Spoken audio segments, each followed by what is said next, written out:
Hey, what's up, Unbroken Nation? What I'm curious about is what was the lead up? What parts of this were symptomatic in a way that was noticeable in which you thought to yourself, okay, I actually need to seek help. Something here is off. Yeah. So for me, probably the biggest thing was, so when all this first started, right at 16, I was misdiagnosed with depression. I went through periods, right, of where I had deep depression. And then when I went into mania, and that's when I started to notice, like, I would just have endless amounts of energy. I'd go work at 5 a.m., go work one job, then go be a cashier, then go out and just party and drink, and then just try to do things to distract myself. And I'm like, how am I not tired? I'm just going and going and going. And I just had just like racing thoughts and all of this stuff. And I'm like, this doesn't seem, and I'm like, I was never like this before. I'm like, this doesn't, I wasn't like this, a year ago. I don't, and I was just sitting there questioning, what is going on? Like, where is this coming from?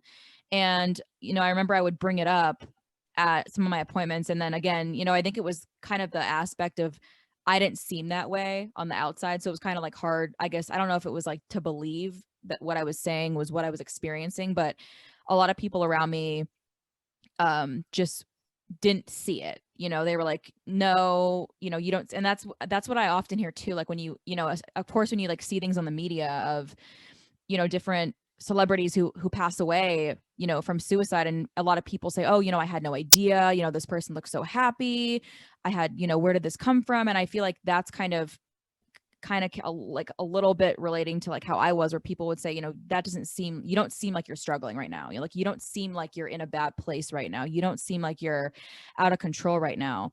And I just felt like, I'm like, this is not okay. This isn't normal for me to be, doing all of these things and just getting so upset. I would just, it was almost like I was just in this kind of black hole mentality, I like to call it, because every single day I was just basically doing things the way that I would talk to myself too. Like the inner dialogue I had with myself was extremely critical, very harsh. And then that just came out to like the world around me. That's how I really was. And I just became this person, like, to the point where it was very difficult to be around me, I can imagine. And that's when I was like, something needs to change. Something needs to change, because I'm like, this is not a good, I don't want to continue living in this state, in this way of however it is, these thoughts I'm having, these things that I'm doing, and just feeling like there's no way to come out of this and actually have a good life, or hold and to actually be happy and feel fulfilled and have a good life. And I'm like, something needs to change. And and that was the scariest part, like you mentioned, being hospitalized at 19, was terrifying. And honestly, it was the scariest experience I've ever had in my entire life. But I needed to be there. I know that I needed to be there more than anything, because I really needed to actually like wake up and realize that, it's okay to not be doing well. And that was something that I never thought was a thing, because like we mentioned, growing up, this was always very taboo. Like, don't talk about your problems. Like, we don't want to hear, we don't want to hear about this. We don't want to get into this conversation. This isn't something we should be talking about or focusing on.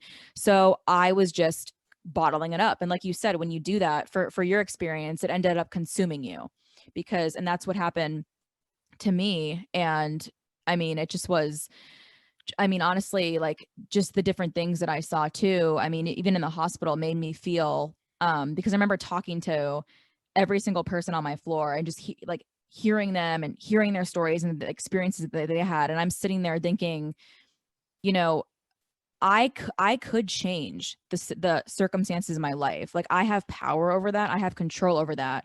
And for the longest time, I felt out of control. I felt out of control. I felt like I had no control. I felt like I would never have control.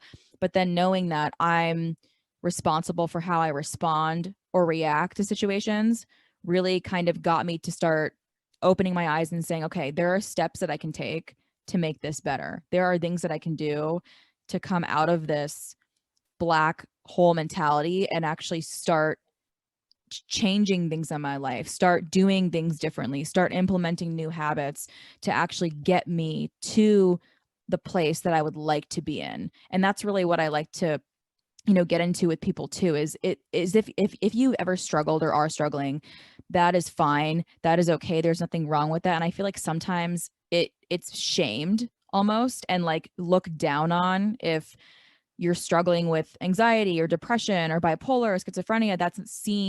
It's not seen in a favorable light.